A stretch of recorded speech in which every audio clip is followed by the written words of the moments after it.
Olá, bom dia, boa tarde, boa noite a todos que estiverem nos assistindo em qualquer horário. Hoje eu tenho a satisfação de estar aqui com o nosso colega engenheiro Emiliano Rocha, né, da Emiliano Rocha Engenharia Limitada, e ele já nos ajudou ano passado, quando a gente estava ali discutindo a questão do ar-condicionado, o projeto de ar-condicionado em relação à Covid. Ele deu uma bela entrevista, né, nos esclarecendo muitos pontos aí de dúvidas dos nossos estudantes. Hoje, a gente fez o convite para o nosso colega engenheiro, professor Emiliano, também vou chamar de professor Emiliano, porque ele é um mestre também, aí ele tem ensinado muita gente nessa área e tem aí sido uma das pessoas mais comprometidas, empenhadas em disseminação da metodologia BIM, que vocês vão aí conhecer um pouco mais com ele. Aqui no Campus São José, nós estamos iniciando a implantação do BIM por meio de aulas em Revit, já estamos aí com a bolsista trabalhando, e tenho certeza que essa apresentação dele vai contribuir bastante para esse processo da gente estar aí acompanhando o que tem de melhor aí na área hoje de projetos de climatização. Obrigado, professor Emiliano, e agradeço muito você estar aí disponibilizando o seu tempo para ajudar os nossos estudantes aqui do IFSC. Obrigado, professor. Eu que agradeço aí pelo convite, né, e fico à disposição de vocês aí nessa área, eu tenho bastante interesse e sempre que precisar eu estou disponível aqui para conversar sobre esse assunto, né. Então, hoje a palestra é sobre projeto de climatização e metodologia BIM. Basicamente, eu vou dividir em duas partes. Inicialmente, eu vou dar um panorama geral do BIM, mais genérico, né, o que é esse metodologia BIM. E na segunda parte é mais a aplicação do BIM nos projetos de climatização, né, os desafios, as dificuldades, né, e o que ele contribui. Aqui eu tenho só uma pequena apresentação do escritório, né, então eu sou formado em engenharia mecânica aqui na UFSC em 1997, tenho um mestrado também pelo Instituto Real de Tecnologia de Estocolmo, e eu trabalho com projeto de climatização desde 1999, né. Com projetos eu trabalho desde 96, que foi o primeiro estágio que eu fiz na área de projetos industriais, numa empresa de celulose. E projeto de climatização mesmo eu comecei em 99, num outro escritório de projetos aqui de Florianópolis, depois trabalhei numa instaladora, e em 2002 eu abri minha empresa, né? Então a gente já está com 19 anos de experiência com a própria empresa e mais de 20 anos de experiência com projeto de climatização. Basicamente, o escritório nosso se especializou em projetos de maior complexidade, em hospitais e laboratórios, né, que são os projetos mais complexos, mais sofisticados, mais interessantes na área de climatização. Então, iniciando, né, primeiro eu vou falar do processo de projeto de edificações, né, porque a climatização se encaixa dentro da área de edificações, né, arquitetura, engenharia e construção. Então, quando vai ser executado um novo empreendimento, né, você tem diversas partes envolvidas nesse processo, né, desde o proprietário, o empreendedor e o que muitas vezes não são pessoas, as mesmas entidades, né, às vezes o proprietário está construindo para uma terceira entidade operar aquele empreendimento, às vezes é um hotel que vai ser operado por uma rede. Você tem a gerenciadora da construção, que ela representa o proprietário e gerencia desde o projeto até a execução da obra. Tem a equipe de projetos de arquitetura, que faz o projeto de arquitetura mesmo, e a equipe de projetos de engenharia, que faz o projeto das instalações. Eventualmente, você tem consultores, por exemplo, de sustentabilidade, consultores de ambiental, e depois a empreiteira principal, que vai executar a obra, as subempreiteiras, porque nunca uma empreiteira executa tudo, ela sempre subcontrata algumas partes com outras empresas especializadas, né? E os fornecedores de material, mão de obra, empresas que fornecem concreto, tudo isso. Então, cada uma dessas partes tem necessidades, né? O objetivo é chegar na construção daquele empreendimento, que é o desejo do proprietário. Mas eles têm que interagir entre eles, né? Então, o empreendimento parte de um estudo de viabilidade, vai para a fase de projeto, depois para a concorrência, depois da concorrência seleciona as empresas que vão executar a obra. Concluída a obra, tem a fase de testes, ajustes e partida do sistema, né? O sistema mecânico ele tem que ser testado, fazer regulagem, ajustes para operar de forma correta, e depois vai para a fase de operação, né, ao longo da vida toda do empreendimento, e no final a renovação, quando é a reforma. E o projeto, ele é uma fase do processo, mas ele também se subdivide em várias partes, né? Um estudo preliminar, que é a concepção dos sistemas que vão ser utilizados, o anteprojeto, que é a definição de quais são realmente o tipo de equipamento que vai ser utilizado, o projeto executivo, que é a fase de detalhamento, onde você gera os documentos de construção, a documentação, que entrega para a obra esses documentos, né, desenhos, diagramas, memorial descritivo, lista de materiais, e o orçamento, que é gerar um orçamento daquela instalação.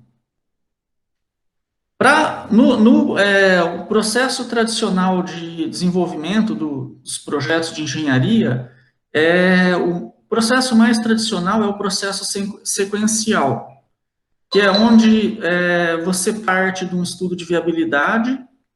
Nesse estudo de viabilidade, interage o proprietário, o arquiteto, alguma empresa de investimento, eles vão determinar se vale a pena ou não construir aquele empreendimento, né? Um hospital, um hotel, um shopping center.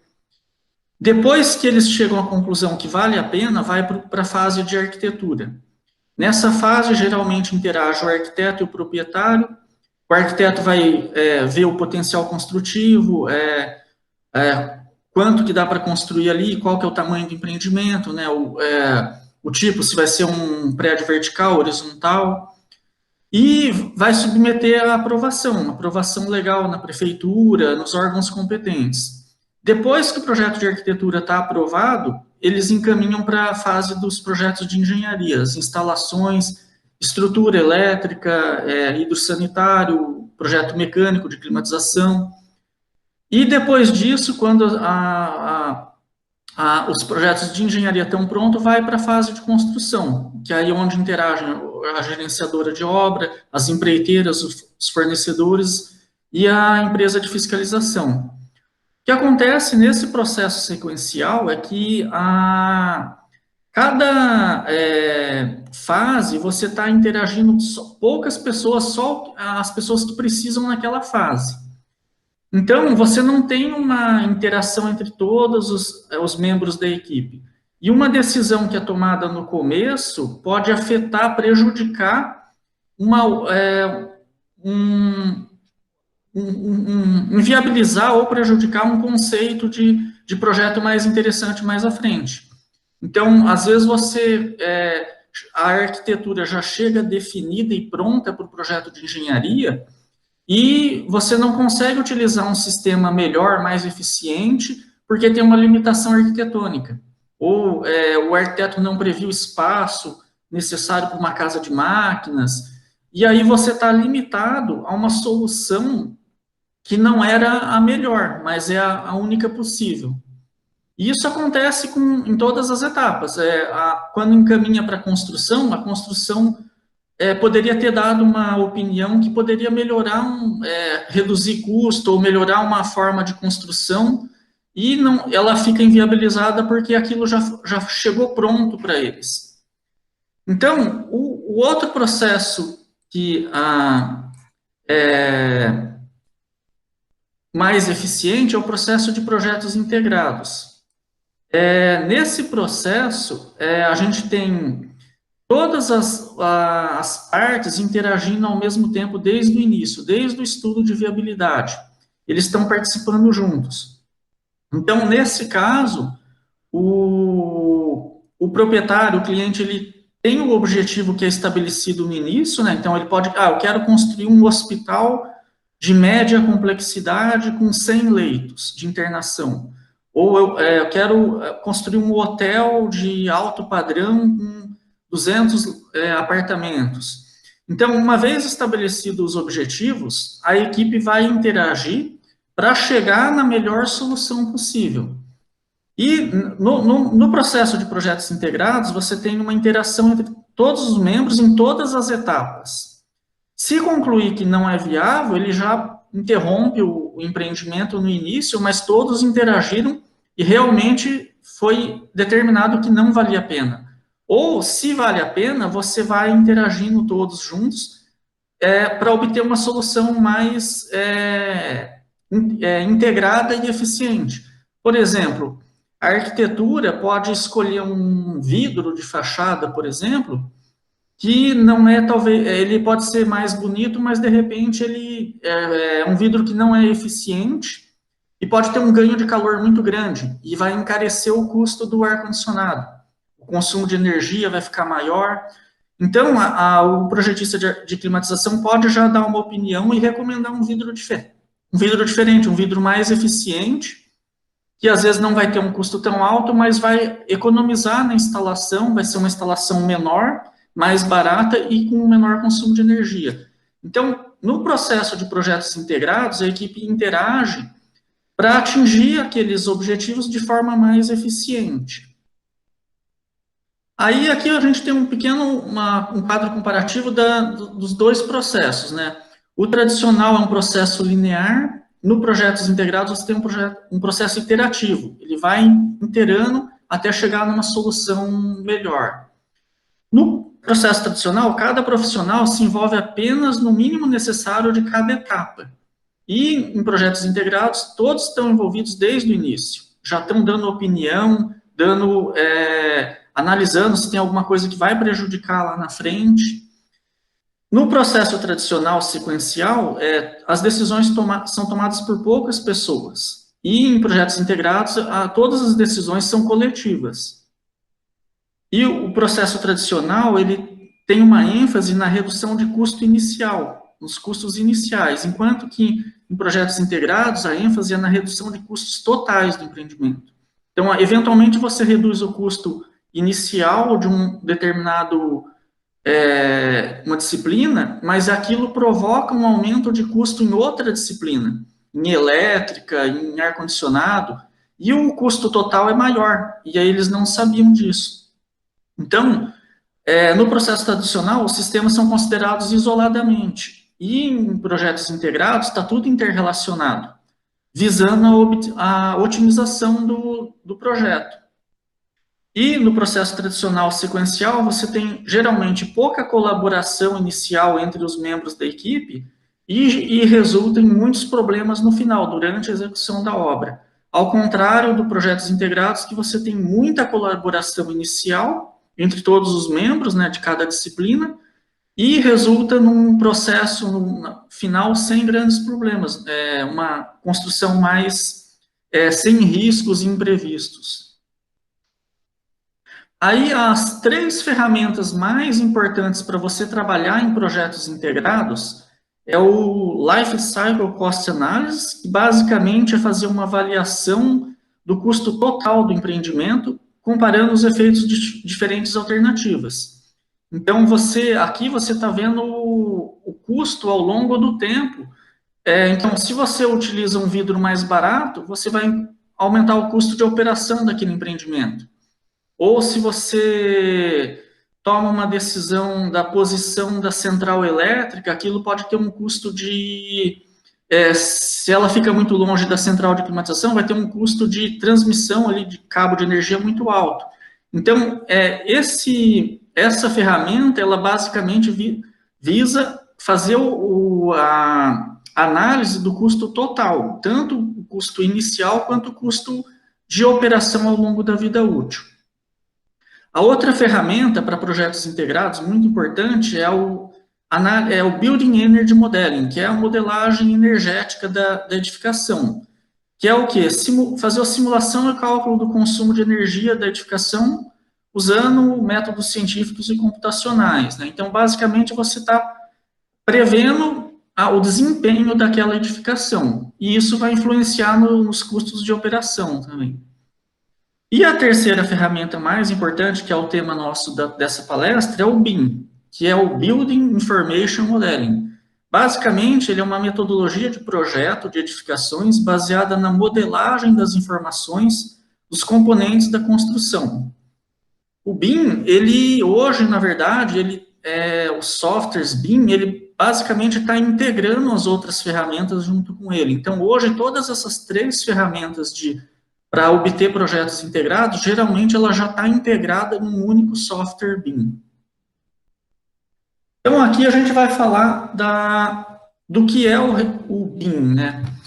A definição é uma metodologia de projeto de edificações que se baseia na criação e agrupamento de informações interrelacionadas do projeto de edificação para obter soluções integradas e otimizadas.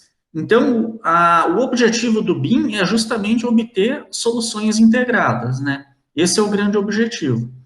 O BIM, ele parte ele atua em todo o ciclo de vida da edificação. Ele parte desde os estudos iniciais, de estudo de viabilidade, o projeto conceitual, o detalhamento, as análises, a geração da documentação de execução da construção, planejamento da fabricação, fabricação dos componentes, planejamento de cronograma físico-financeiro da obra, a logística de construção, o que tem que entrar primeiro, o que entra depois, até a fase de operação e manutenção ao longo da vida útil, até a renovação ou demolição. O modelo BIM, ele é útil até na demolição do empreendimento, ele é útil. Você vai ter a lista de materiais que são recicláveis, quanto que tem de alumínio, de ferro lá, que pode ser reaproveitado no final da vida útil da edificação. Então, uma analogia que eu faço com o BIM é com o conceito na área de manufatura, você tem o conceito do failing fast, que é falhar rápido. Você, basicamente, quando vai produzir um produto novo, você desenvolve um protótipo dele, submete ele a testes exaustivos até ele chegar na falha, até um ponto de falha daquele protótipo. Aí você identifica onde que teve a falha, faz um reforço naquele ponto e aí submete ele a teste novamente. Vai testando sucessivamente até você corrigir todos os pontos fracos do produto e aí sim libera ele para ser fabricado e lançado no mercado.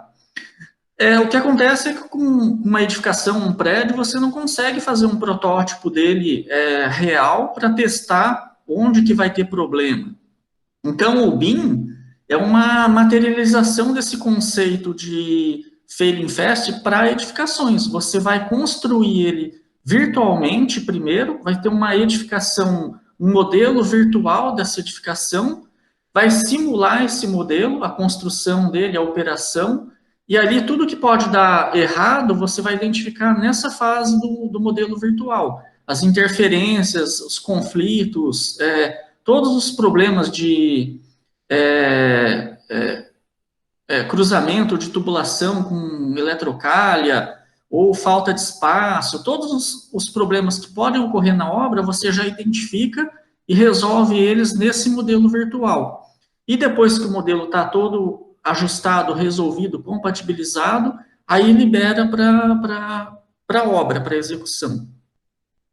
Então, o modelo BIM, ele é útil não só na fase do projeto, mas na fase de projeto ele é útil para tomada de decisão, que tipo de solução você vai encontrar, vai adotar, mas ele também é útil na produção dos documentos de construção, porque ele automatiza e gera documentos de alta qualidade, sem erros, sem inconsistências. Ele auxilia no planejamento da construção, porque ele também prevê o que tem que entrar primeiro, o que entra depois, como tem que ser levantado aquele prédio. Ele ajuda na predição do desempenho do empreendimento, porque você faz as análises de simulação de consumo de energia, consumo de água, o que ele vai gerar de resíduo. Então, ele auxilia no desempenho do empreendimento e o planejamento da operação e manutenção. Porque uma vez que você tem esse modelo virtual da edificação, esse modelo pode ser acessado durante toda a vida útil para planejar a manutenção, operação dos sistemas que compõem a edificação. Então, um outro conceito importante quando a gente fala de BIM é as dimensões do modelo BIM. O modelo, a gente chama de BIM 3D, é quando você tem esse modelo da edificação, né, modelo tridimensional virtual, mas as informações. Essas informações é o que diferencia o modelo BIM 3D de um CAD 3D, por exemplo. O CAD você só tem a geometria tridimensional. No momento que você coloca as informações em cada elemento, aí você tem um BIM 3D, porque o mais importante são essas informações. O BIM 4D, você incorpora nesse modelo todos os itens relacionados ao tempo. Então, planejamento, cronograma, construção virtual, como evolui essa construção ao longo do tempo. Então, no modelo, o que você vai fazer? Você vai dar fases para cada elemento. Um elemento entra numa fase, o outro elemento entra em outra fase, posterior, quanto tempo leva em cada fase, dependendo da forma, o rendimento da construção, e com isso você consegue criar um modelo virtual ao longo do tempo, como aquela construção cresce ao longo do tempo. O BIM 5D, a quinta dimensão, é quando você incorpora o custo. Então, no momento em que cada elemento daquela edificação, você associa a ele a informação de custo, você consegue ter o custo total da obra e o cronograma físico-financeiro, conforme quanto que você vai gastar cada mês para levantar aquele prédio. O BIM 6D incorpora os itens de sustentabilidade, que aí seria simulação energética, consumo de água, seriam os itens relacionados ao desempenho energético ambiental da edificação. O BIM 7D, aí ele incorpora informações que são úteis para manutenção e operação. Essas informações, por exemplo, você pode incorporar numa peça mecânica de um sistema de climatização o prazo de garantia daquele equipamento, ou quando foi a última vez que ele recebeu manutenção, qual foi o técnico de manutenção que fez a vistoria e o serviço. Então, no momento que você associa essas informações, o modelo BIM pode ser utilizado para auxílio nesse planejamento de manutenção e operação.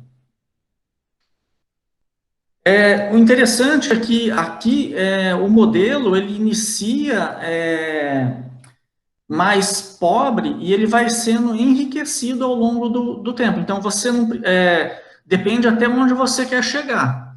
Então, talvez você não vai chegar na BIM 7D, BIM 6D. Talvez só o BIM 3D já é suficiente para o teu objetivo. Mas ele tem a possibilidade de ser, esse modelo, esse banco de dados, ser enriquecido com mais informações, e aí ele vai se tornando mais útil, né? Aumentando a possibilidade de utilização do modelo BIM.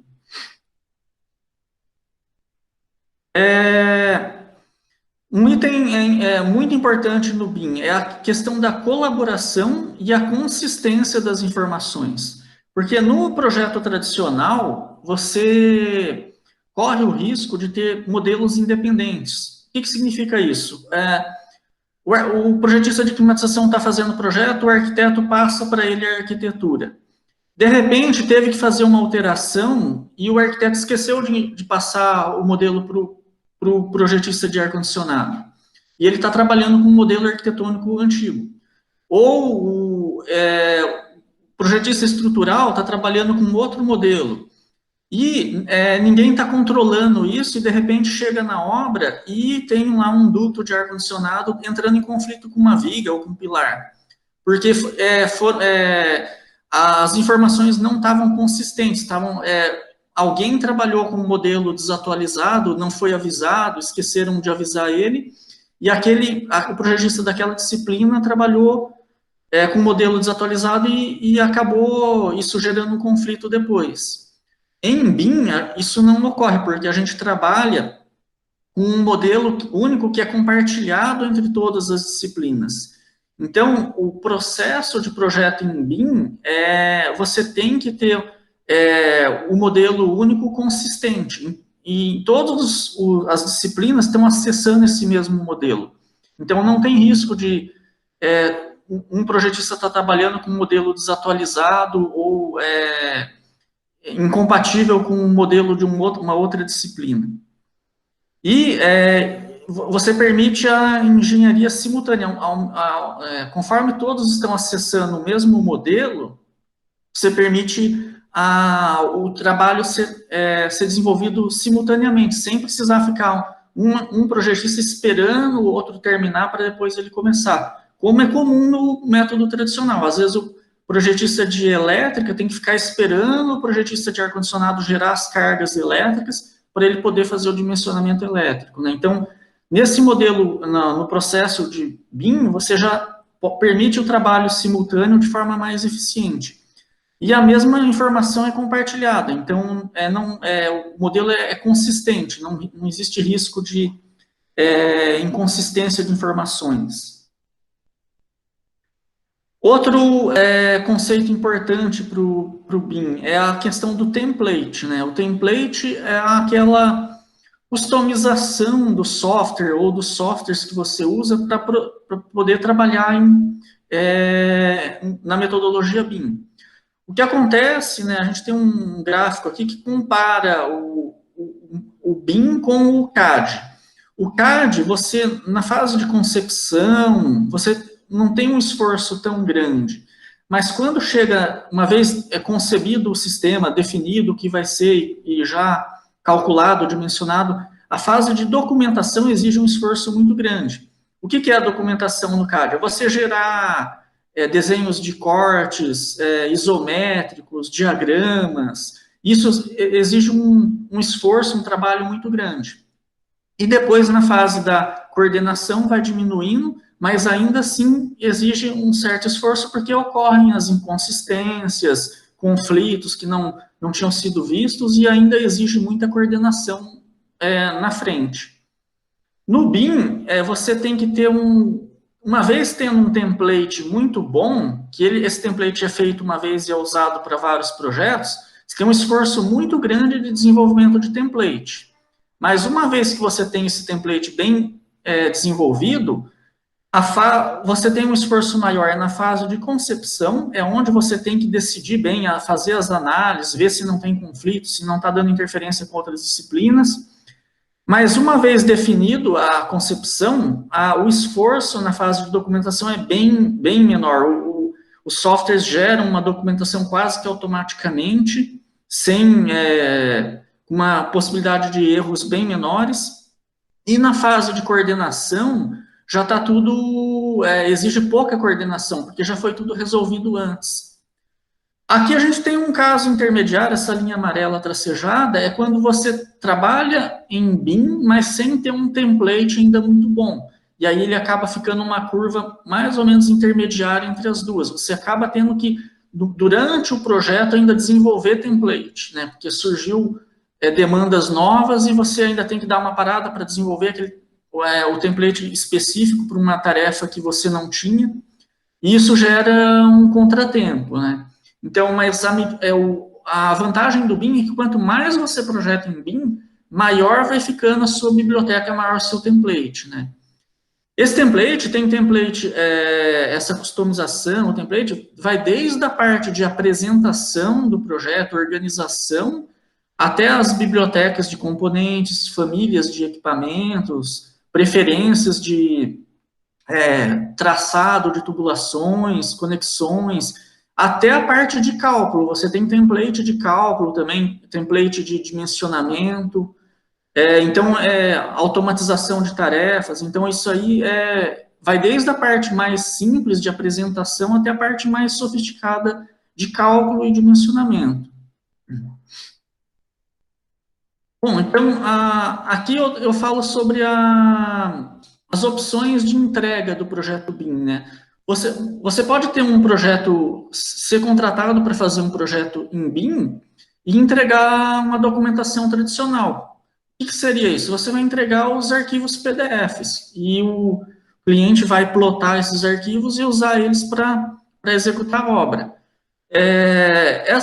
Esse modelo seria um modelo mais simples, né? Então, seria um projeto um pouco mais barato. Você vai estar usando o modelo apenas para a obra. Você se utilizou dos benefícios do projeto em BIM, da compatibilização, da minimização de riscos, de erros, tudo, mas você está fornecendo uma documentação tradicional, um arquivo PDF, desenhos, né, mais simples. Mas você tem clientes que podem te contratar para, além da documentação tradicional, ele quer o modelo, ele quer que você forneça para ele o modelo. E você ainda tem a opção de fornecer o arquivo do modelo não editável, quanto o arquivo editável, né? Então, o editável é um arquivo que o próprio cliente futuramente pode trabalhar naquela instalação, ele pode editar, modificar ela. Nesse caso, é um modelo mais caro. E dependendo das informações que ele quer também, pode ser um projeto mais barato ou mais caro. Então, se ele vai usar aquele modelo para fases futuras de manutenção, operação do empreendimento, você tem que ter um modelo mais detalhado, e aí é um projeto mais caro. Se ele não vai usar, pode ser um modelo mais simples, ele quer usar só para compatibilização 3D, ou para cronograma de obra, aí vai ser um modelo mais simples e um projeto mais barato, né? Então, o projeto em BIM, ele pode ser tanto mais caro quanto mais barato que um projeto em CAD, dependendo da necessidade do cliente, o que o cliente quer. Então, aqui eu estou listando os principais benefícios do BIM, né? Então, primeiro, otimização dos projetos, né? É tentar chegar em projetos integrados otimizados, né? E outras vantagens, a engenharia simultânea, ele ganha tempo, você consegue projetar em BIM muito mais rápido do que um projeto em CAD, porque a equipe vai trabalhando simultaneamente. A detecção e solução de interferências é um dos itens mais populares quando se fala em BIM, né, das vantagens do BIM. Você já resolve esses conflitos antecipadamente. Redução de riscos imprevistos, né, porque uma vez que resolveu os problemas antes, durante a obra não surgem imprevistos. Redução do custo da obra, a partir do momento que já resolveu tudo antes, a obra acaba ficando mais barata. Rapidez, né, no desenvolvimento do projeto e alta precisão. Você tem projetos de mais precisos, né? Então, essa é a parte que eu falo geral do BIM, né, de forma geral. Agora, a gente vai começar a falar da parte do BIM aplicado ao processo do projeto de climatização, né? Como que a climatização se encaixa dentro dessa metodologia BIM. Então, a climatização, a gente tem um processo também, uma sequência de tarefas para chegar num projeto de climatização, né? A gente parte inicialmente, a primeira coisa é o cálculo de carga térmica. Esse cálculo de carga térmica envolve um modelo analítico 3D da arquitetura, né, e da prédios vizinhos. Nesse modelo analítico, você tem que caracterizar as propriedades térmicas dos sistemas construtivos, né, as paredes, lajes, vidro, forro. Então, você tem que caracterizar os materiais e as propriedades térmicas deles. Aí, identificar os tipos de ambientes e, para cada tipo de ambiente, especificar os parâmetros de projeto, né? quantas pessoas, vazão de ar externo, né, filtragem, e depois que você faz tudo isso, você vai decidir como você vai agrupar esses ambientes em zonas, né, que vão ser climatizadas por um mesmo sistema. Depois você parte para a definição do sistema. Aí, em função das restrições que possam ter, você escolhe, né, se vai ser um sistema central, individual, unidades terminais, água gelada, VRF.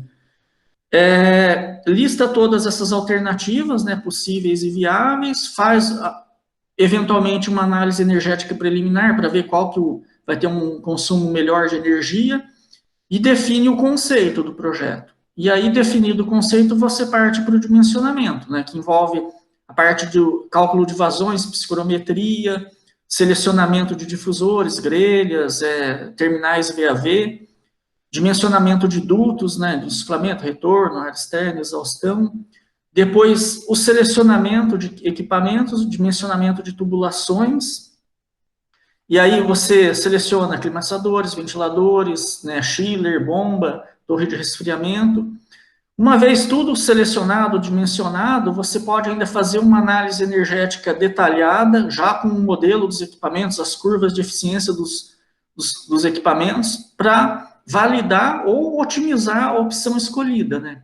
Para ter certeza que aquela é a melhor opção. E depois de tudo isso feito, você gera a documentação do projeto, que são os desenhos, listas de materiais, equipamentos, folha de dados dos equipamentos, orçamento da instalação, memória de cálculo e memorial descritivo.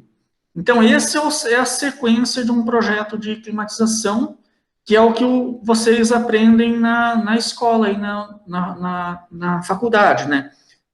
No curso técnico ou na faculdade, basicamente essa é a sequência. Só que, além disso, a gente tem que estar interagindo com as outras disciplinas, né? Então, a metodologia BIM, para a gente trabalhar em BIM, fazer essas tarefas que a gente está falando, usando a metodologia BIM, a gente vai ter que ter um software adequado para esse tipo de tarefa. Então, quando eu vou calcular a carga térmica, eu quero importar arquitetura tridimensional. Então, eu tenho que ter um software de cálculo de carga térmica que consiga importar esses dados do modelo BIM arquitetônico. Então, basicamente, para a gente trabalhar em BIM, no projeto de climatização, eu vou ter que ter softwares capazes de operar na metodologia BIM. Então, o nosso escritório iniciou a implantação do BIM em 2016, e basicamente a gente pesquisou os softwares que existiam no mercado, né? Foi testando e avaliando as diferenças entre eles, né? Existe uma variedade muito grande de software BIM, né? A maioria, alguns deles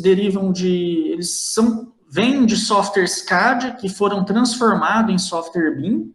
Então, era um software CAD já existente, tradicional, que foi melhorado para operar em BIM.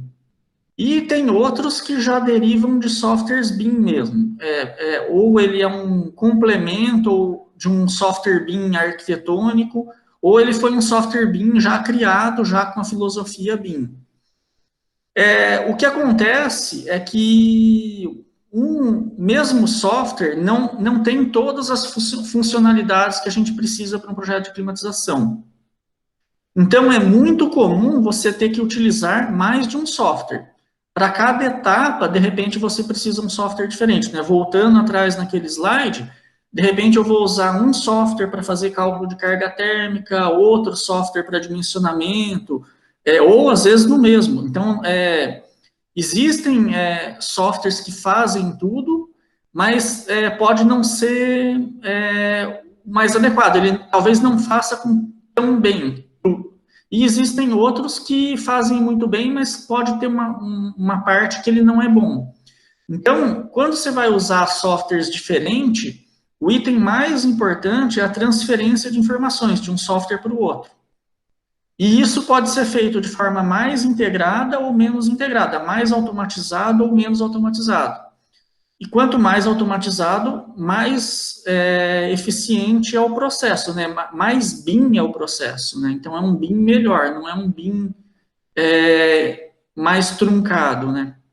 Então, o que ocorre é que os fabricantes de softwares, eles têm lá os seus softwares, alguns têm deficiências e outros não, mas existem outras empresas que desenvolveram plugins para os softwares tradicionais. Então, por exemplo, existe um software que calcula a carga térmica. O próprio Revit, por exemplo, o Revit ele tem o módulo de carga térmica dele, mas não funciona bem. Assim, não é que não funciona bem, ele não é prático, né? Quando a gente testou o Revit, a gente descartou ele para fazer cálculo de carga térmica porque tinha itens que, por exemplo, para você, os materiais, as propriedades, os elementos construtivos, né? Para você, ele não tinha propriedades de elementos de materiais brasileiros. Para você adicionar naquele banco de dados dele, era muito complicado. Você tem que entrar no arquivo XML dele e entrar com os dados lá certinho, com a vírgula certinho. Se você digitar um negócio errado, já o software trava. É a mesma coisa, arquivos climáticos. Os arquivos climáticos que ele tinha não são os arquivos da ASHA. Então, era complicado. Dá para editar, dá para você editar, mas é complicado. Não é prático, né? Então, ele tinha outras deficiências lá. Ele, por exemplo, não considera sombreamento de estruturas da própria edificação. Uma marquise, se você projeta um prédio e põe uma marquise sombreando na janela, no Revit, se você colocar ou tirar, o resultado vai ser igual, porque ele não considera o efeito da sombra dessa marquise. Então, em 2016, quando a gente analisou, a gente descartou, porque ele não era prático. Só que os softwares estão evoluindo muito, né? Então, o Revit hoje, ele tem a integração com a parte de análise energética muito, muito forte, e aí você pode, ao invés de usar o módulo de carga térmica dele, usar o módulo de simulação energética, que é a integração com o Energy Plus que ele tem. E aí, talvez, ele seja melhor, não sei, aí tem que avaliar. Então, o que acontece é que tem desenvolvedores de softwares que vão lá e desenvolvem softwares, plugins, alguns pagos, outros gratuitos, para desempenhar aquela tarefa que o software nativo é deficiente. E com isso, você tem que aí avaliar quais são as necessidades que você precisa e se o software está atendendo ou não. Existem alguns plugins que permitem executar todas as tarefas no mesmo software, mas são plugins bem mais caros, né? Bom, aqui eu estou mostrando uma lista dos principais softwares que, no caso, foi os que eu avaliei, testei e os que eu acompanho. Alguns não cheguei a testar, mas eu vejo propaganda ali, então eu me interesso, mas não cheguei a testar. Outros eu testei bastante. O primeiro que eu coloquei aqui é o ProAr com o módulo de exportação IFC. Então, esse ProAr é fabricante brasileiro, na Múltiplos, né? É um software bem utilizado aí para projeto de climatização, software nacional. Ele, na verdade, é um plugin do CAD, então ele roda em cima do software CAD. Era originalmente um software CAD que eles criaram um módulo de exportação IFC. Na verdade, ele não chega a ser considerado um software BIM, porque para ser um software BIM, ele tem que ter a capacidade de importar e exportar no padrão IFC, que é o padrão de troca de informações de BIM. Se eu não me engano, ele só exporta em IFC, não tenho certeza. Então, assim, ele não consegue importar uma arquitetura de um software BIM, ele consegue importar um software CAD, dimensionar o projeto e exportar aquela instalação em IFC. Então, a rigor, eu acredito que ele não seja um software totalmente BIM. Tem uma funcionalidade BIM, mas não é 100% BIM.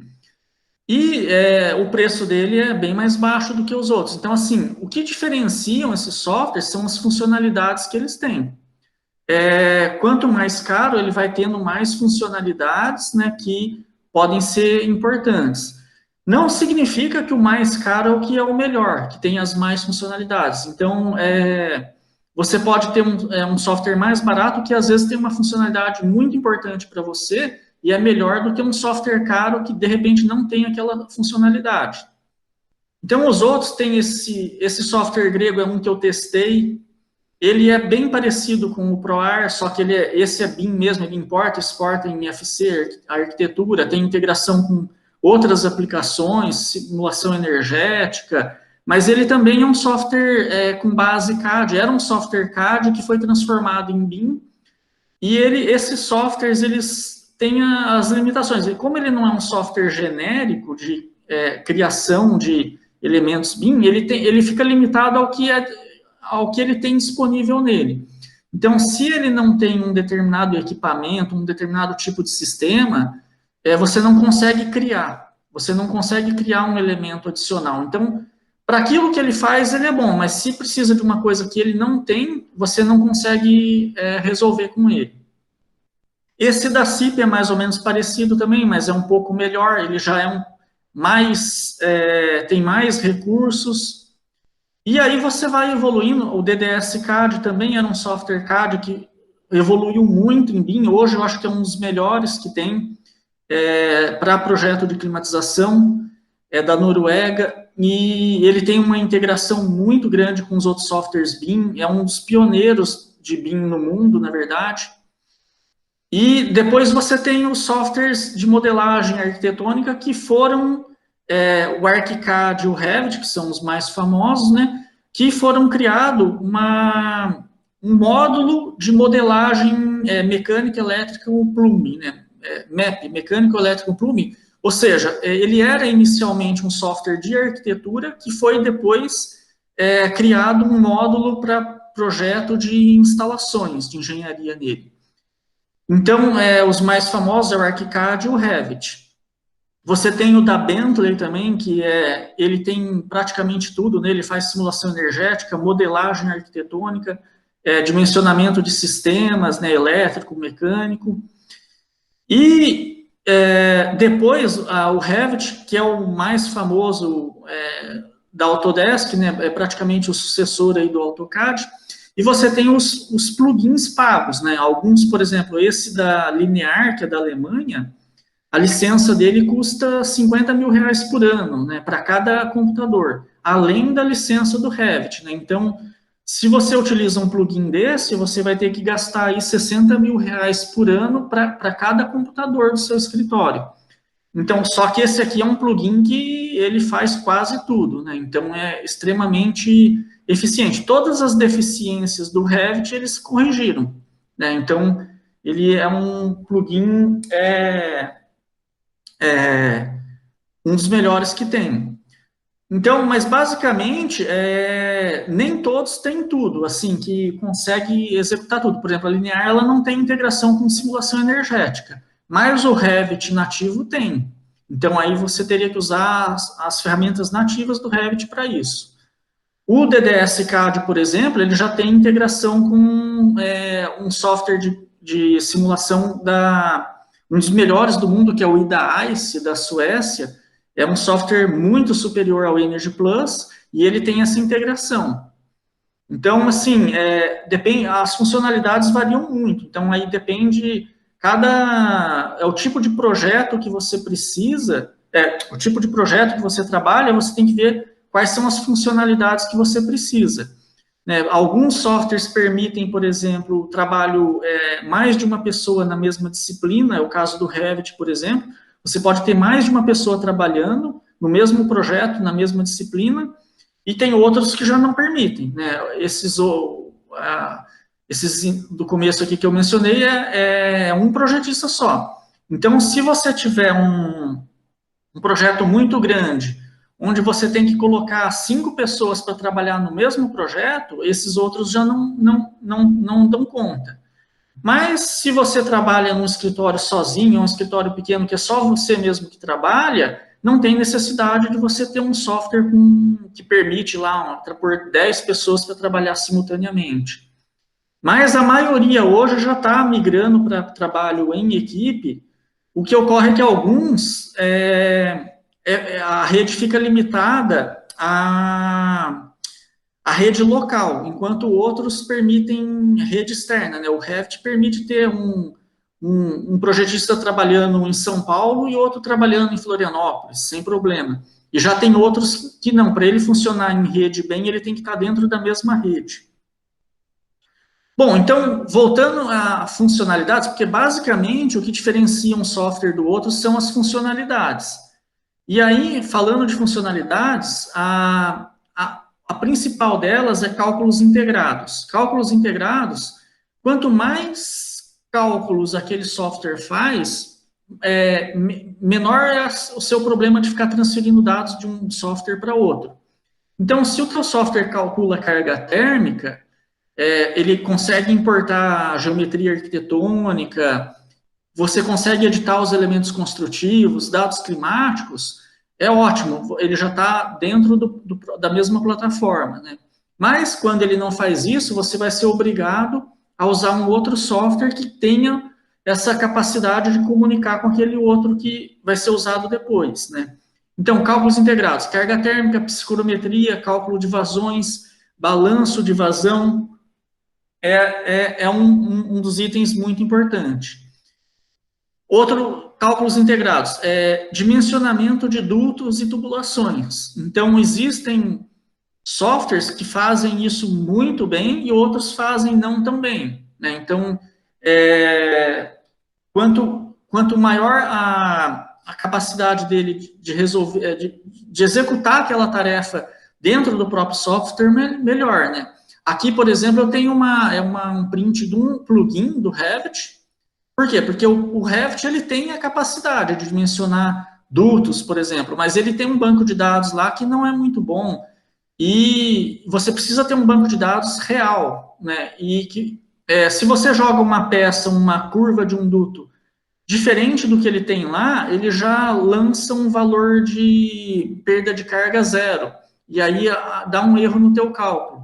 Então, esses plugins pagos visam justamente compensar essa deficiência, né? Então, esse plugin aqui, ele tem um banco de dados enorme que dá, por exemplo, esse aqui é um caso de uma rede de exaustão, onde você tenha na planta aqui uma grelha de exaustão.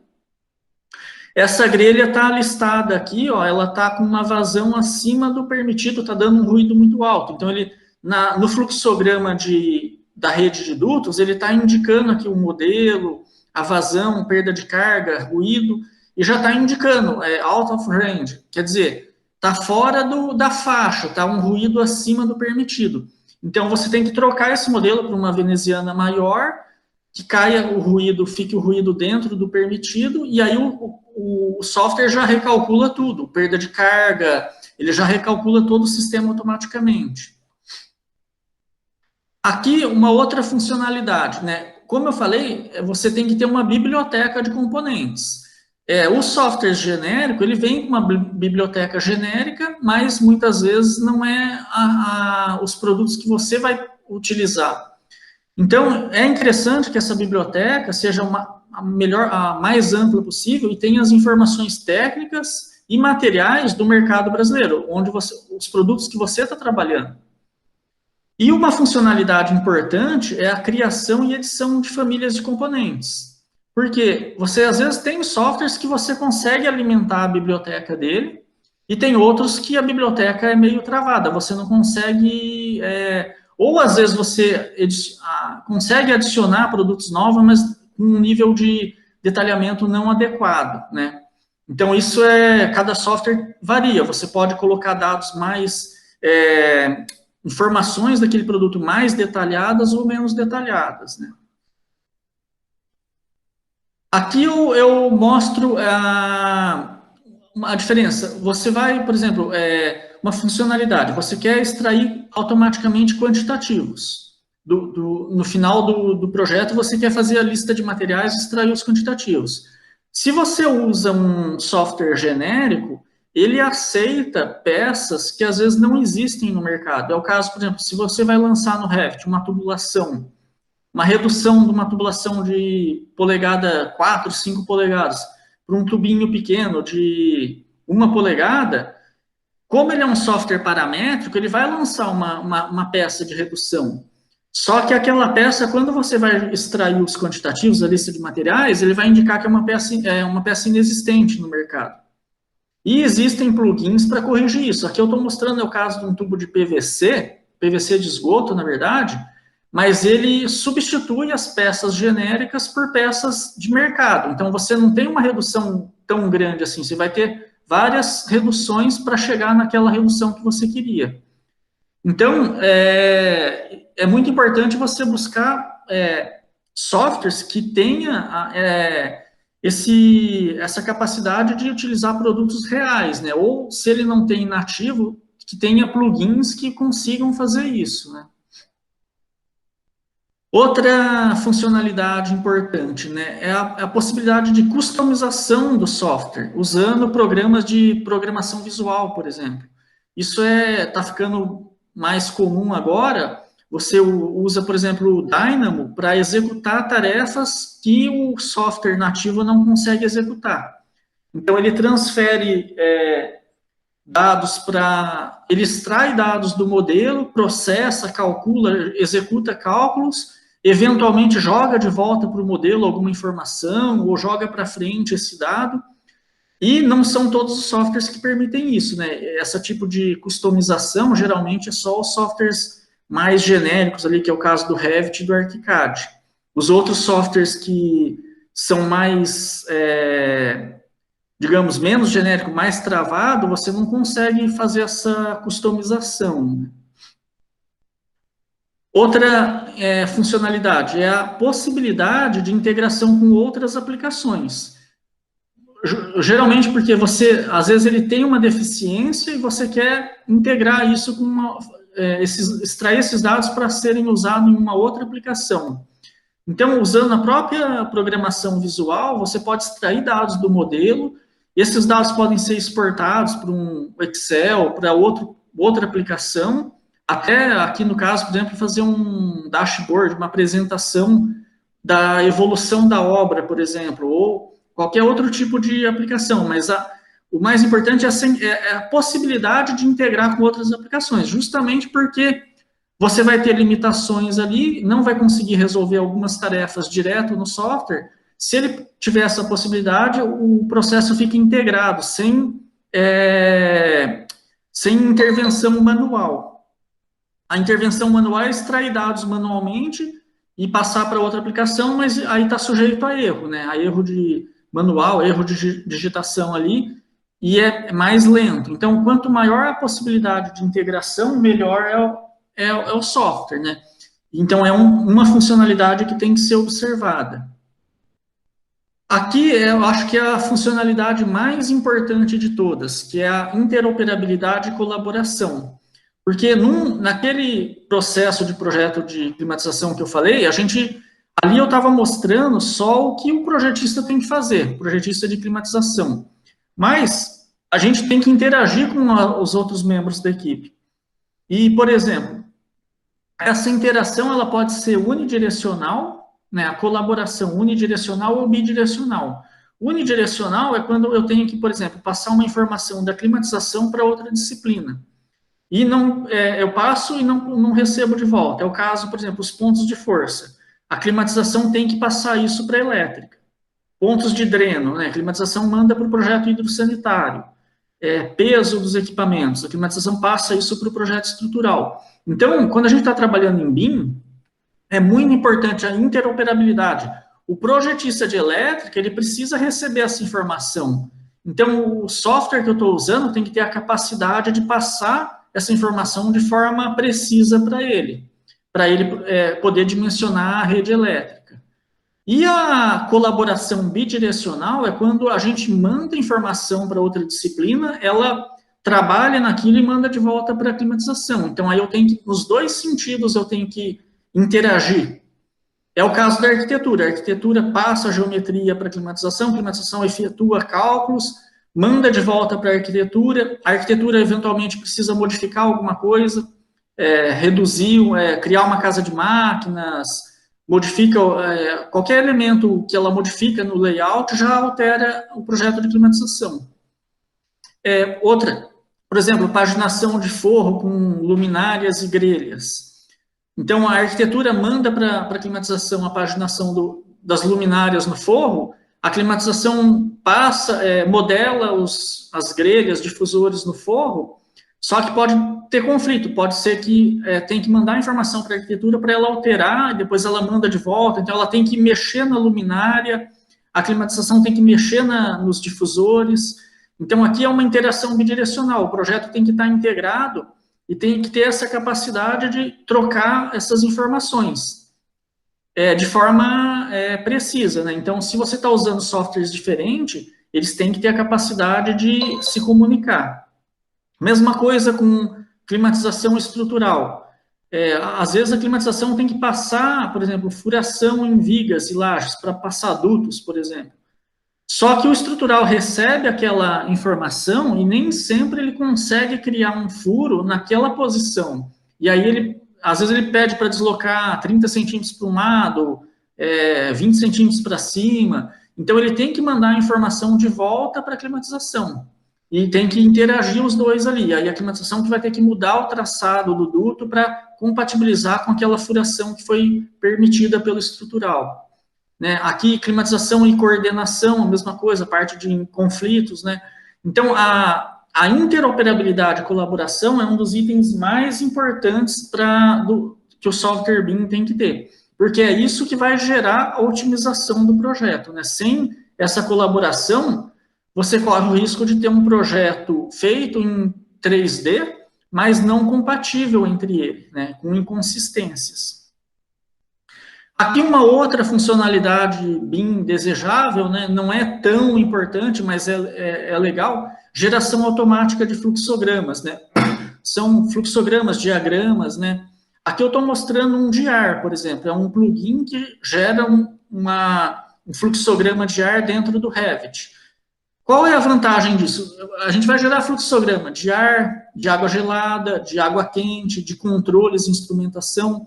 Quando você tem uma aplicação que gera automaticamente, quando você modifica um elemento, ele já modifica automaticamente, tanto na planta quanto no fluxograma. E aí não tem aquela inconsistência de informações. Se você usa a modelagem no software, mas faz um fluxograma no CAD manualmente, corre o risco de você modificar o projeto e esquecer de alterar o fluxograma no outro software, no CAD. E aí fica com inconsistência de informações, né? O projeto fica inconsistente. Então, alguns softwares têm capacidade de gerar esses fluxogramas diretamente, automaticamente, dentro do mesmo software, né? de dimensionamento. A outra funcionalidade é a engenharia simultânea, né? Como eu falei antes, tem duas, a gente fala aqui de engenharia simultânea em dois níveis. Um é entre as disciplinas, né? Então, todas as disciplinas trabalhando ao mesmo tempo, né? Arquitetura, climatização, estrutural, elétrica, todos trabalhando ao mesmo tempo, mas a gente tem dentro da mesma disciplina, vamos pegar, por exemplo, climatização, dentro da mesma disciplina, a capacidade de eu subdividir em mais de uma pessoa trabalhando no projeto. Então, tem softwares que têm a capacidade só de trabalhar com uma única pessoa para cada disciplina, em rede. Mas tem outros que permitem subdividir aquela disciplina em mais de um projetista, trabalhando na mesma aplicação. Então, isso permite um ganho de tempo e agilidade bem grande, né?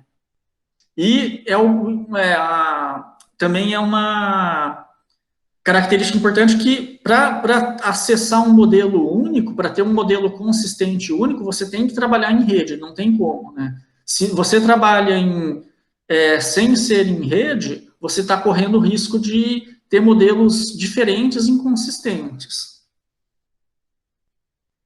Outra característica interessante do software BIM é a facilidade de edição ou alteração parcial de projeto. Porque o que acontece? Às vezes você tem um software que é excelente, ele é todo automático, calcula, dimensiona, faz tudo. Só que é muito comum você pegar um projeto grande, um hospital, uma instalação muito grande, e o cliente, no meio do projeto, decide alterar uma área, um pavimento, ele resolve mudar, era para ser uma UTI, agora ele quer fazer uma maternidade, ou o contrário. Então, tem alguns softwares que são mais fáceis, você consegue alterar com mais facilidade partes do projeto. E tem outros não, que quando você vai fazer a modificação, fazer a edição de uma pequena parte do projeto é tão trabalhoso que às vezes compensa refazer o projeto inteiro. Então, isso tem que ser observado também, porque é muito comum a arquitetura mudar durante o projeto. Pequenas alterações são tranquilas, mas às vezes, você vai mudar uma área bem no meio de um projeto lá, e como que o software vai se comportar para fazer a edição daquela área específica. Então, hoje tem softwares que ele conseguem carregar o modelo BIM, identificar onde que teve alteração, e aí ele te pergunta se você quer recalcular ou não, e ele pode recalcular só aquela área. Então, isso também não é assim, não é sempre que funciona, né, mas é uma característica importante. Você vê, na hora de selecionar o software, se ele é bom para edição ou não. Às vezes ele é um software excelente para projetar de uma vez só, mas qualquer alteração que você vai fazer pode ser que dê muito trabalho. Outra funcionalidade é o software permitir um nível de detalhamento melhor da documentação, né? Então, aqui, nesse projeto aqui, eu pus uma foto aqui, mas era mais para mostrar. Esse projeto, a gente, por exemplo, modelou os suportes das tubulações. Aqui é uma central de água gelada, né? Água gelada e água quente. Eu tenho 2 chillers para produzir água gelada, 2 bombas de calor para produzir água quente, e a gente modelou toda a parte do suporte. Esse em preto aqui é o suporte metálico que sustenta a tubulação. A gente tem possibilidade de pôr calço de borracha, de detalhar itens a mais da instalação, que depois vão ser listados, né? Aqui em amarelo é o quadro elétrico de acionamento da CAG. Tem alguns softwares que são mais limitados, não consegue detalhar tão bem, não consegue fazer essa modelagem tão detalhada, né? Então, é um item importante, né? Dependendo do nível de detalhamento que você precisa, alguns softwares são melhores, outros são piores. Um outro item, uma funcionalidade que é interessante, é a verificação automática de regras. Existem, geralmente, os softwares que têm a parte de cálculo integrado, ele tem essa capacidade de, pelo menos, as regras referentes ao cálculo, ao dimensionamento, né? Então, você pode ter um software que faz o dimensionamento dos dutos e você colocar algumas regras, limitar a velocidade, limitar a perda de carga por metro do duto. Então, você consegue criar algumas regrinhas e ele automaticamente verifica e te dá alarmes se você está extrapolando os valores que você colocou ou não. Mas ele pode, por exemplo, verificar normas de projeto. Aqui, por exemplo, eu estou mostrando um exemplo não é o caso do Brasil, mas na Europa eles têm as pontes térmicas lineares, que são o encontro da laje com a parede externa. Porque a transferência de calor, quando a gente está estudando, a gente está considerando ela perpendicular à superfície, né? Então, uma parede externa, eu tenho uma transferência de calor aqui perpendicular à parede, e na laje, no sentido horizontal, e na laje no sentido vertical, né? De baixo para cima, ou de cima para baixo. Mas quando tem a junção de uma laje com uma parede, eu tenho uma troca ali que não é unidirecional. Na Europa, eles têm normas de projeto que é importante para verificar se ali não vai formar um ponto de condensação, por exemplo. Ele está num prédio que, no inverno, lá fora está muito frio, lá dentro está aquecido, está quente, e, de repente, vai provocar condensação dentro do material ali, pode destruir o material e danificar o prédio. Então, eles têm lá normas que eles precisam atender. E alguns softwares BIM já têm essa capacidade de avaliar esses pontos, essas pontes térmicas lineares, para ver se está atendendo ou não a norma. Eles fazem simulação em elementos finitos, né? Então, tem softwares extremamente sofisticados, né? Mas ele pode ser desde regras simples. Por exemplo, aqui eu estou mostrando um chiller, onde a família de componente desse chiller já foi previsto a área que precisa para manutenção em volta dele, por exemplo. Ou você tem um equipamento que tem um painel que, para abrir a porta daquele painel, você tem que ter 80 centímetros de afastamento. E aí o próprio software BIM já tem a capacidade de verificar se tem algum elemento cruzando por dentro daquele espaço, e te dá um alerta para mostrar que está ocorrendo um conflito ali, não físico, mas um conflito, a gente chama de soft clash, né, que ele está invadindo o espaço que aquele equipamento precisa para abrir ou para fazer manutenção. Então, essa verificação automática de regras, uma vez que você tem um modelo tridimensional, alguns softwares têm uma capacidade muito grande disso, outros não são tão, não têm essa funcionalidade. E uma última funcionalidade aqui que eu estou listando é a questão da desempenho computacional, porque quando você tem um escritório de projeto, né, se você vai ter um software que precisa ter um computador de altíssimo desempenho, isso aí vai ter um custo também, né? Então, é o custo de hardware. Você, de repente, para a tua aplicação, não teria necessidade de ter um software tão caro e um software que precise de um equipamento tão caro, né? Então, e varia muito hoje. Os softwares mais simples rodam em qualquer computador. E aqueles mais sofisticados que eu mostrei lá, aqueles plugins da Alemanha lá, ele precisa de computadores extremamente potentes, computador de 15, 20 mil reais. Então, isso é uma coisa... Não adianta você comprar um software super poderoso e o teu computador não dá conta de rodar ele fica muito lento. Então, tem que estar compatível, né? Mas tudo isso depende de como cada escritório trabalha, né? Então, você tem... depende dos tipos de projeto que você desenvolve. Então, alguns tipos de projeto vão precisar de recursos mais sofisticados, e outros são mais simples. Então, no nosso próprio escritório aqui, a gente faz projeto bem simples de infraestrutura de split, até projeto extremamente sofisticado de laboratórios e hospitais. E a ferramenta que a gente vai utilizar nem sempre precisa ser a mesma. Eu posso, para um projeto mais simples, utilizar uma ferramenta mais barata e mais simples, que já me atende, e para projetos mais sofisticados, usar uma ferramenta mais sofisticada. Isso aí varia muito para a característica de cada empresa, né? Os tipos de projetos que ela trabalha, o tamanho da equipe, se precisa trabalhar ou não simultaneamente no projeto. Então, isso tudo influencia na hora que a empresa vai escolher o software BIM para fazer os projetos de climatização. Bom, então aqui, por último, eu só queria concluir, né, a palestra, que o BIM não é um software, né, mas sim uma metodologia ou um processo de projeto, né. Essa metodologia, esse processo precisa de softwares para conseguir operar dessa forma, mas ele em si não é um software, né. Aí, o projeto de climatização em plataforma BIM, ele é muito mais vantajoso do que o projeto em plataforma CAD, ele tem uma série de benefícios, né. E esses benefícios do BIM são mais evidentes em projetos de alta complexidade, né, nos casos de hospitais, laboratórios, onde essas vantagens que você consegue com o BIM são muito importantes.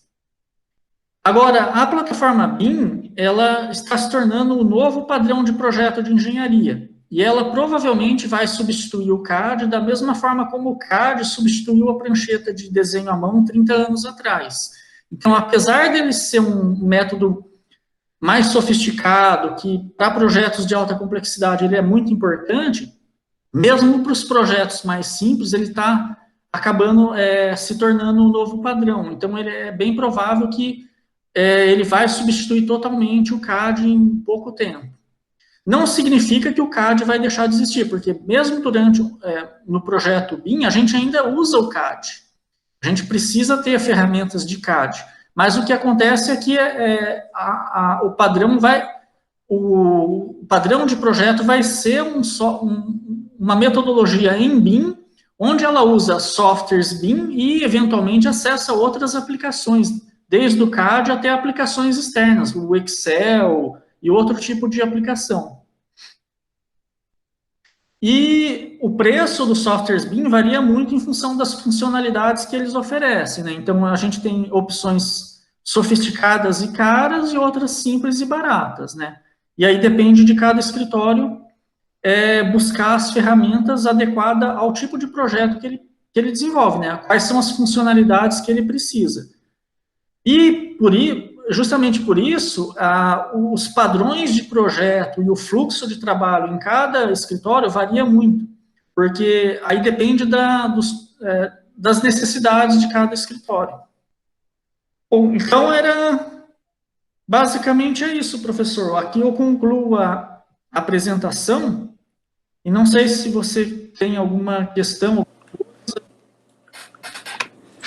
Bom, primeiro, muito obrigado, Emiliano, aí, por compartilhar aí tanto conhecimento, né? Eu tenho uma pergunta só, que eu tenho certeza que meus alunos provavelmente vão querer fazer, né? A pergunta seria o seguinte, eu dou aula, então, para alunos da engenharia, onde a gente vai de desenho técnico até desenho de cabeamento estruturado, e dou aula também para alunos de projetos de climatização e de ar-condicionado, que eles fazem desenhos de refrigeração e ar-condicionado, né? A pergunta é, um aluno de engenharia, um aluno do curso técnico, para ele chegar ao nível assim, eu quero trabalhar com metodologia BIM, como é que ele deve começar? Como é que você acha que alguém está começando? Eu, por exemplo, comecei assistindo uma palestra sua em 2018, lá na Engenharia Mecânica. E eu já tinha ouvido falar, tinha assistido uma palestra anterior no YouTube, mas nunca tinha me ido atrás. A partir daquela tua palestra, por exemplo, eu me motivei a estudar mais. O que você sugere, então, para um aluno de engenharia que está começando a engenharia agora, um curso técnico, para um dia trabalhar na metodologia BIM? Eu acho assim, o interessante é ele começar a estudar esses softwares, né? Não tem necessidade de ser um software específico, mas, por exemplo, o Revit e o ArchiCAD, eles têm licenças gratuitas para estudantes e professores. Então, é por isso que o Revit é o software mais popular que existe no mercado. Se você me perguntar se ele é o melhor ou não, eu acho que ele não é o melhor, mas ele é meio que da mesma forma que o AutoCAD é o software padrão para CAD, o Revit está se tornando o software padrão para BIM. Mas o ArchiCAD é a mesma coisa. O ArchiCAD também tem licenças gratuitas para estudantes, né? Então, eu acho que o importante é o aluno começar a entrar, independente de qual software, ele pode até escolher um outro software, ele começar a interagir com isso, né? E pode fazer os trabalhos tentando usar algum software BIM nos trabalhos da universidade, né, do curso dele. E o mais importante é fazer estágio, né, começar a buscar estágios nessa área. Então, eu digo assim, o importante é ele estar por dentro do processo, porque ele não precisa trabalhar no mesmo software que uma outra empresa, mas ele tem que conhecer essas questões de interoperabilidade, por que um funcionou e o outro não funcionou, tendo essa vivência dentro de um processo BIM, e depois que ele tiver formado, ele vai conseguir se encaixar em qualquer escritório, mesmo que utilize um software diferente do que ele tinha aprendido. Porque ele já vai ter aquela noção de como tudo funciona.